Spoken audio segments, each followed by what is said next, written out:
Viewers, আশা করি সবাই ভালো আছেন।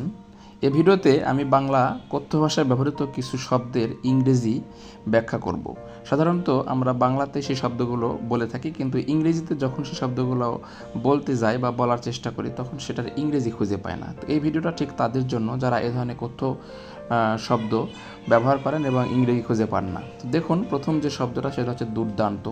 এটার ইংরেজিতে আমরা বলতে পারি formidable or extremely impressive in strength or excellence। সেরা, সেরা অর্থে দ্য বেস্ট। বিখ্যাত, বিখ্যাত অর্থে আমরা বলতে পারি ফেমাস, নোটেবল, রিনাউন্ড। সুমিষ্ট বা মিষ্টি, এই অর্থে আমরা বলতে পারি সুইট।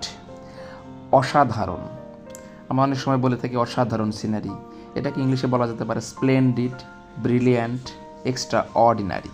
তো এরকম আরও অনেক শব্দ আছে। এর পরবর্তীতে আর একটা চার্ট আসবে, দেখুন।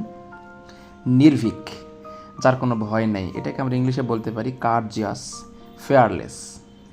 সৌন্দর্য, বিউটি।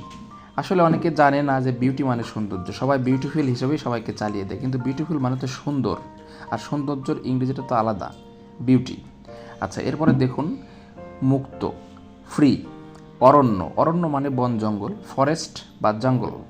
নবাগত অর্থাৎ নতুন, ফ্রেশার অথবা নিউ কামার। এরপরে দেখুন উল্লাস, আনন্দ বোঝাতে আমরা জয়ফুল সেলিব্রেশন।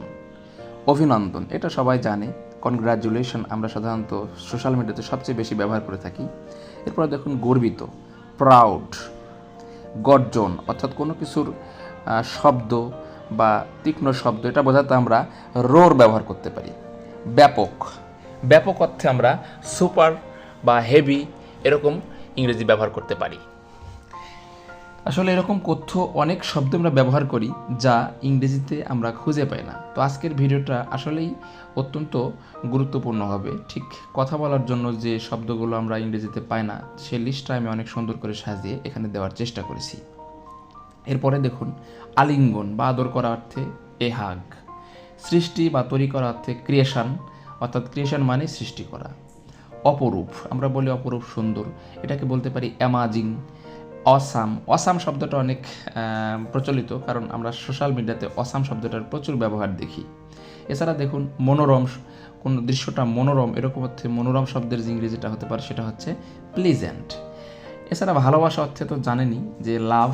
এছাড়া কেয়ারিং, কেয়ারিং মানে যত্ন করা, মূলত এখানে লাভ অর্থ এবং কেয়ারিং দুটো ব্যবহৃত হতে পারে। তো এটাই ছিল মূলত আজকের ভিডিও। আশা করি ভিডিওটা আপনাদের ভালো লেগেছে। যদি চ্যানেলটি সাবস্ক্রাইব না করে থাকেন তাহলে চ্যানেলটি সাবস্ক্রাইব করুন এবং বেল বাটন অল করে দিন। ধন্যবাদ।